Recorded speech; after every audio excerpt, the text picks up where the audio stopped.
성령님을 누리라 라는 제목으로 하나님 말씀 전하겠습니다. 지난주에 친구 목사님이 강동구에 볼 일이 있다고 놀러와서 함께 식사를 했는데요. 그리고 조정경기장 뚝방길을 데려갔어요. 거기 데려가니까 이 친구가 너무 좋아하더라고요. 야, 이런 데가 있냐, 감탄사를 연발해. 그러면서 내가 여기 살았으면 매일같이 운동하고 매일같이 자전거 탔을 텐데, 이 자전거 길도 한강까지 연결되니까 되게 좋아하더라고요. 그런 거 보면서 공감이 좀 되더라고요. 그렇지, 우리 교회 이름에도 강동이라는 이름이 붙었잖아요. 이 강의 동쪽에 사는 게 굉장히 축복이다. 자연환경이 가까우니까 그런 것들을 좀 느끼는 시간을 가졌습니다. 그러면서 문득 머리에 떠오르는 말이, 젊은 사람들 그런 말 하잖아요. 무슨 사용법, 그죠? 강동구 사용법. 강동구 사용법이 뭡니까? 강동구 살기 좋죠? 다 동의 안 하시는 것 같은 표정을 지으셔서. 강의 동쪽에 있는 게 얼마나 좋습니까? 자연환경이 어디 외곽으로 나가고도 편하고 산책길도 많고 좋잖아요. 강동구 사용법. 열심히 누리는 거죠. 열심히 운동하는 겁니다. 열심히 걷는 거죠. 바울도 고린도 교회에 오늘 편지 속에서 그 마음을 알려줘요. 너희가 성령님을 누려야 된다. 성령님을 누려야 된다. 너희 안에 성령님이 계신다. 하나님의 영이 계신다. 하나님의 영이 하나님의 마음을 알고 하나님의 마음을 아는 그 하나님의 영이 너희 안에 계시면서 너희가 하나님의 마음을 아는 그 자체가 놀라운 축복이다. 그 구원과 베푸르신 은혜를 성령님이 너희에게 깨닫게 하시는데, 그래서 너희가 깨닫고 그것이 세상 사람들과 너희의 차이를 만들어내는데, 이것이 얼마나 큰 축복이냐. 세상은 알지 못하는 그 기쁨, 그 은혜를 누리는 너희가 바로 복된 자들이다. 감사함으로 누려라. 오늘 본문의 내용입니다. 성령을 누리라. 우리 한번 따라서 성령을 누리자. 성령을 누려야 합니다.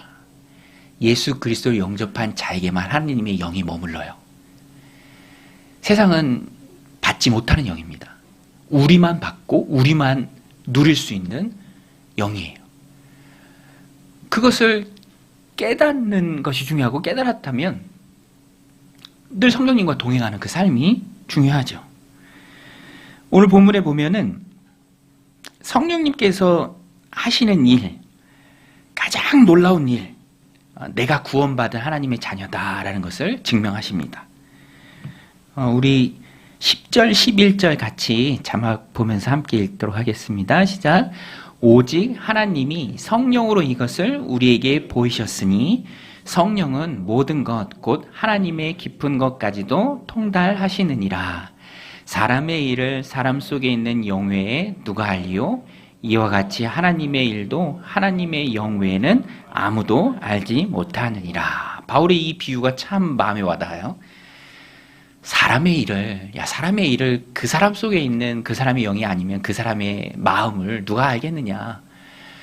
10길 물속은 알아도 한 길 사람 속은 모른다고 하잖아요. 내 마음은 내가 아는 거죠. 내 안에 있는 내 영이 압니다. 내 영혼이 알아요. 마찬가지로 하나님의 마음도 하나님의 영이 알아요. 그리고 그 하나님의 마음을 아는 하나님의 영이 내 안에 계십니다. 그래서 내가 하나님의 마음을 알아요. 하나님의 소원을 압니다. 하나님의 뜻을 깨닫습니다. 다 성령이 하시는 일이에요. 그 중에서도 가장 놀라운 일은 구원의 은총을 보고 기뻐하는 것이죠. 내 속에 있는 내 영혼이 내 마음을 잘 아는 것처럼 내게 구원을 주시고 기쁨과 감격을 허락하신 그 하나님의 마음을 성령을 통해서 우리가 깨닫고 우리 역시 기뻐하고 즐거워합니다. 감사하죠. 대조를 바울이 보여요. 세상은 모른다.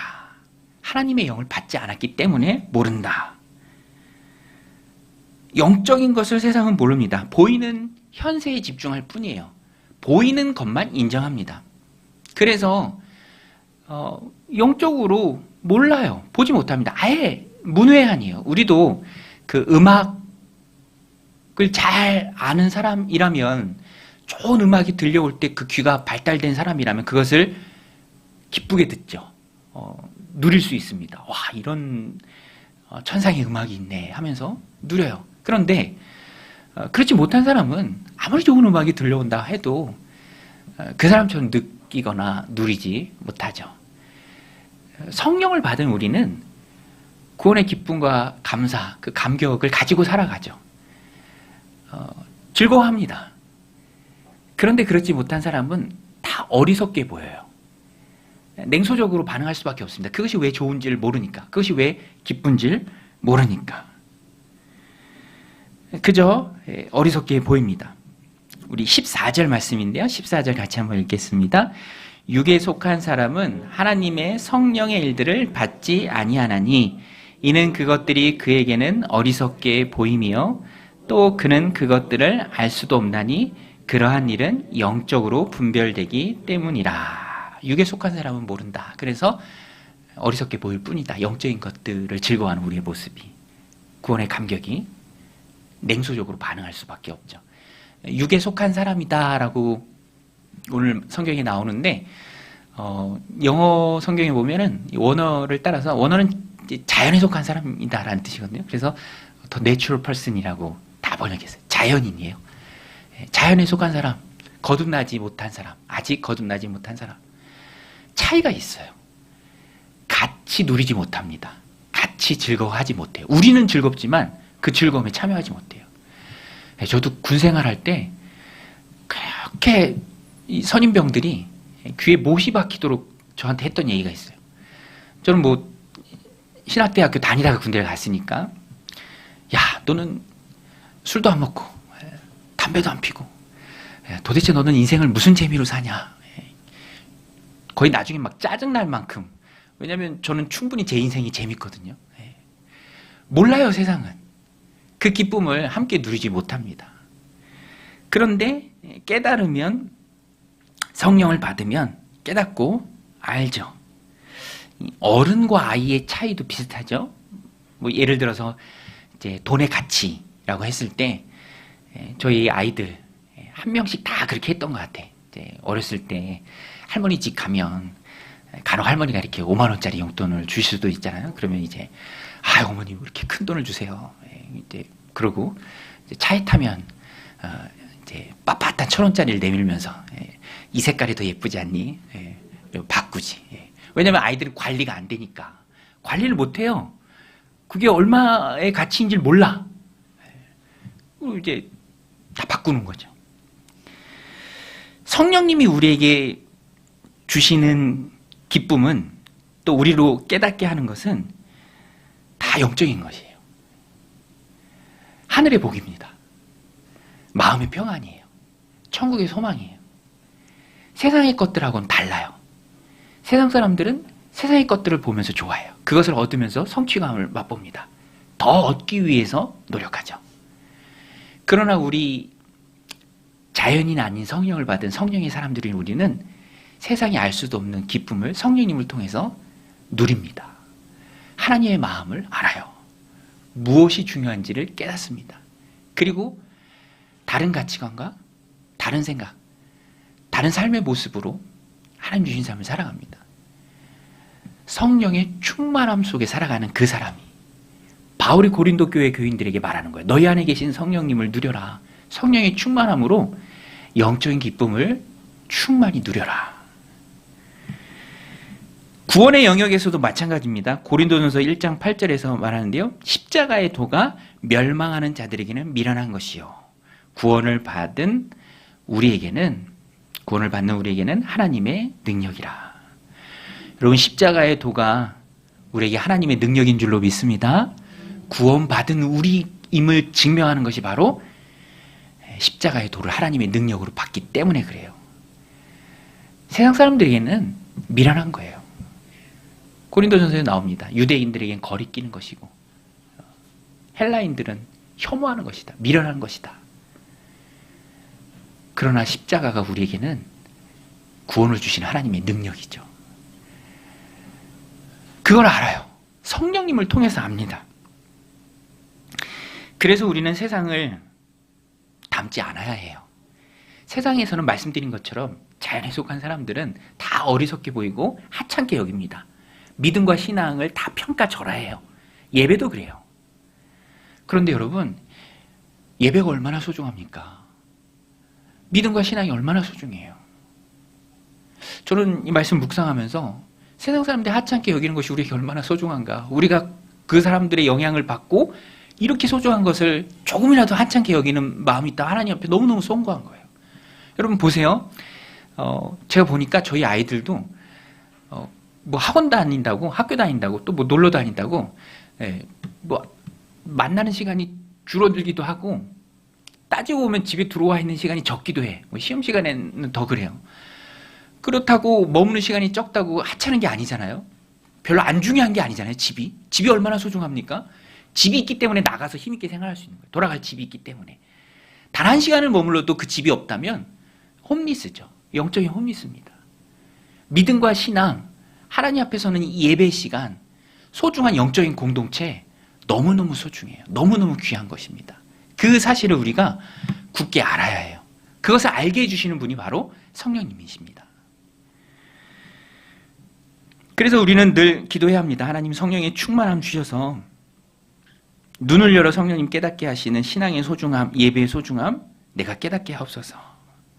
성령님이 오신 이유가 바로 이것을 알게 하기 위해서예요.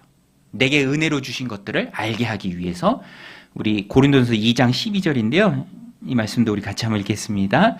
우리가 세상의 영을 받지 아니하고 오직 하나님으로부터 온 영을 받았으니 이는 우리로 하여금 하나님께서 우리에게 은혜로 주신 것들을 알게 하려 하심이라.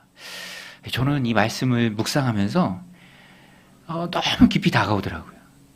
하나님께서 우리에게 은혜로 주신 것들을 알게 하려 하시기 위해 성령님이 우리에게 오셨다. 성령을 통해 알아요. 깨닫습니다. 내가 받은 구원이 얼마나 값진 것인가.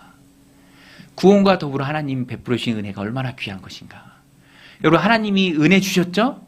여러분 하나님 우리에게 은혜 주신 줄로 믿습니다.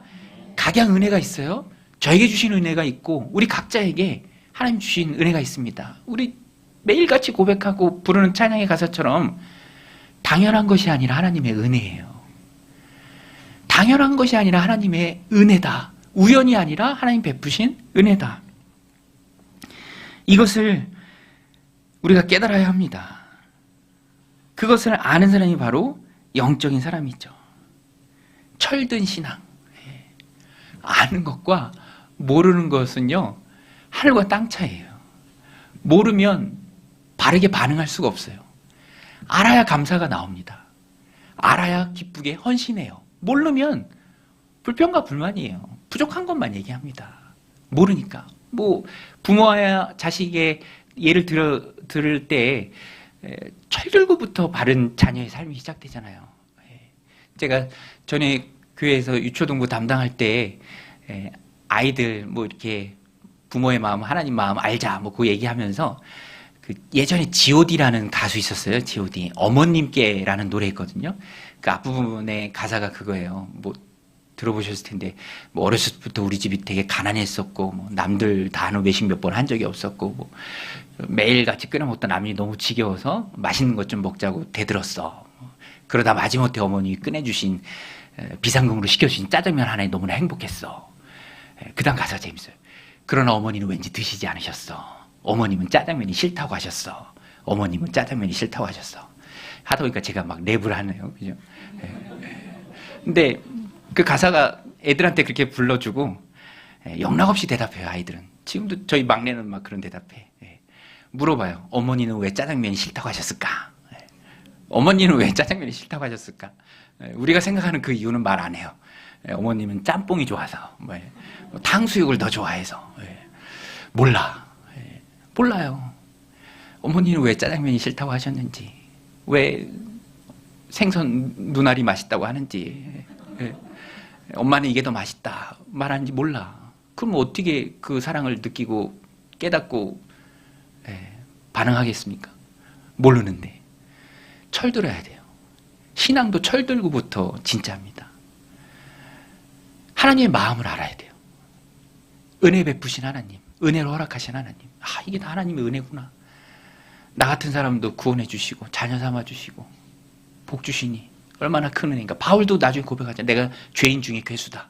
복음 전한 일은 내가 부득이 해야 된다. 안 하면 나는 화를 당할 수 있다. 그만큼 하나님 베푸신 은혜가 크다. 바울은 이전에 핍박하는 사람이었으니까 알아야 헌신하죠. 저도 이 말씀을 보면서 성령님이 우리에게 오신 이유 알게 하기 위해서 알아야 돼요. 베푸신 은혜를 볼 수 있어야 됩니다. 저도 이 말씀을 묵상하면서 하나님 내게 베푸신 은혜, 내가 알기를 원하시는 것 무엇일까? 뭘 하나님 내가 알기를 원하실까? 저는 팍 떠오르는 게 가족이 있어요. 가족. 저희 가족을 주신 하나님. 사랑을 나눌 수 있잖아요. 슬픔도 나눌 수 있잖아요. 물론 고민하고 또 염려가 되고 힘들 때도 많이 있죠. 그런데 그 모든 것들을 다 포함해서 내가 나눌 수 있고 헌신할 수 있고 희생할 수 있는 대상을 주심에 참 감사하다. 선거날에도 막내만 데리고 아내랑 이렇게 등산 가는데 너무 좋더라고요. 그냥 하나님 만드신 거 보고 그런 거 기뻐하고 즐거워하고 뭐든 나눌 수 있다는 게 참 좋아요. 나눌 수 있다는 게. 혼자면은요 못 나눠요. 제 친구 목사님 중에 저보다 나이는 한 살 많은데 아직 결혼 안 하신 분이 있는데 그 싱글 라이프를 참 잘 즐기는 것 같아. 제가 보니까 최근에 차를 샀대. 차를 샀는데 고성능 N 브랜드가 있거든요. 그걸 샀대. 그러면서 너무 좋아하더라고요. 근데 그 차가 수동이에요. 수동차를 사고 너무 좋아해. 막. 근데 저는 뭐 그분 좋아하니까 좋죠. 뭐 비난하고 싶은 마음은 없습니다. 그런데 이게 좀 다른 점이고, 그죠? 저는 뭐 가족이 있으니까 제가 수동차 사면 난리 나죠. 큰일 납니다. 있을 수가 없는 이거 조그만 차 막 살 수 없는데 그런 다름, 또 나눌 수 있는 가족, 함께하는 가족 주신 게 참 감사하다. 근데 우리에게 또 하나의 가족이 있어요. 영적인 가족. 우리 한번 따라할게요. 우리는 가족이다. 우린 가족이에요. 영적인 가족. 그 가족성을 더 깊이 하기 위해서 목장을 지원받고 있습니다. 자녀도 떠올리고 아내도 떠올리고 남편도 떠올려야 돼요. 가족 그러면. 동시에 우리 그리스도인들은 영적인 가족의 얼굴도 떠올려야 합니다. 함께 하나님 나라까지 갈 가족이에요. 다 하나님의 은혜입니다. 큰 은혜죠. 모른다면 모르고 지나칠 수밖에 없어요. 너무 불쌍하지 않나요? 저는 스티브 잡스 우리의 삶을 얼마나 바꿔놨습니까? 좋게 바꿔놨는지 나쁘게 바꿔놨는지 잘 모르겠어요. 아무튼 바꿔놓긴 했어. 2007년도에 스마트폰 내면서. 세상에 그렇게 큰 일을 했지만 그분 개인으로 볼 땐 너무너무 안타까워요. 자연인이었어요. 하나님을 믿지는 않았습니다. 무신론자였죠. 그래서 나중에 병하고 싸울 때도 너무너무 안타까워해요. 자기가 쓰고 있는 이 만년필 하나 죽음 이후에는 내가 가져가지 못한다는 것까지 알아요. 그렇지만 끝까지 자연인으로 남았죠. 몰라요. 그래서 오늘 본문에 보면 성령을 받은 너희의 삶이 하나님 앞에서 얼마나 존귀하고 다르게 만들어주신 하나님 앞에 그 다름을 얼마나 너희가 감사해야 하는가. 다름이 곧 축복이다. 오늘 본문에도 보면 성령님을 누리라. 두 번째 주제가 자부심을 가지라요. 다르게 살라. 15절, 16절 우리 같이 한번 자막 보고 읽겠습니다. 시작. 신령한 자는 모든 것을 판단하나 자기는 아무에게도 판단을 받지 아니하느니라. 누가 주의 마음을 알아서 주를 가르치겠느냐? 그러나 우리가 그리스도의 마음을 가졌느니라. 이 바울의 권면과 평양선상에서 얽힌 담대한 선언입니다. 권면이자 바울의 놀라운 고백의 선언이에요. 그러나 우리가 저와 여러분이 그리스도의 마음을 가졌습니다. 많은 사람들이 자연인으로 살다가 자연인으로 죽어요. 몇 년을 이 땅에 머물든 가장 중요한 것은 성령을 받는 거예요. 영적인 사람으로 하나님의 부름을 받는 겁니다. 자연인이 아니라. 감사를 감사로 알고 은혜를 기쁨과 감격으로 하나님 앞에 찬양으로 올려드릴 수 있고, 은혜 베푸신 하나님 앞에 헌신의 삶을 이 땅부터 시작하고 하나님 나라에 임하는 자, 하나님 앞에 갔을 때 받는 그 칭찬이 있음을 기대하고 살아가는 그 사람, 그것이 하나님 베푸신 커다란 축복입니다. 그래서 바울의 말처럼 우리는 그리스도의 마음을 품은 자다. 우리는 달라요. 다르기 때문에 다르게 살아갑니다. 우리 한번 따라할게요. 우리는 다르다. 여러분 믿으십니까? 남을 평가절하해서 다르다는 그 말이 아니에요.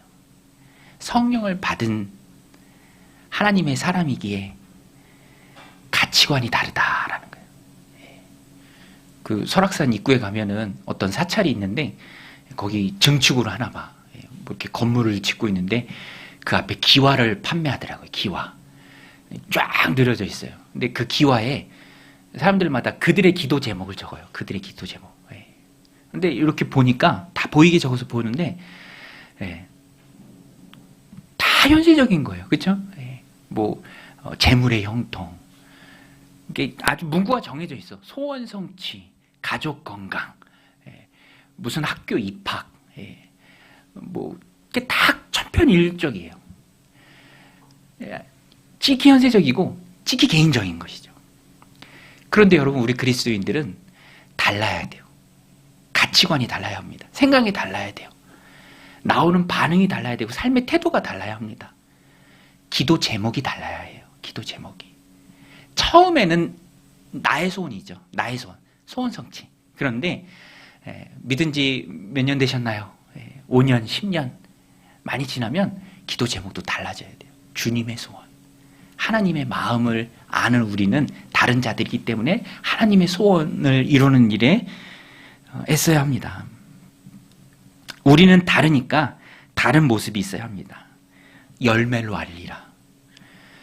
나무가 다르면 열매도 다르죠. 좋은 나무는 좋은 열매를 얻습니다. 우리를 다르게 만들어주신 분이 바로 성령님이세요. 그러니 우리의 삶도 달라야 해요. 알아야 해죠. 철든 신앙인이 돼야죠. 성령님의 깨닫게 하시는 것을 믿음으로 다 수용해야 합니다. 그리고 다르게 만들어주신 하나님 앞에 다른 사람을 살아야 합니다. 하나님의 뜻을 이루는 일에 헌신해야죠. 하나님의 뜻이 무엇입니까? 성경에 명시적으로 언급하고 있는 데가 여러 군데 있는데 그 중에 가장 대표적으로 하나님의 마음을 담고 있는 말씀이 디모데전서 2장 4절입니다. 우리 같이 한번 읽을게요. 시작. 하나님은 모든 사람이 구원을 받으며 진리를 아는 데에 이르기를 원하시느니라. 여러분, 하나님은 모든 사람이 구원받으며 진리를 아는 데에 이르기를 원하십니다.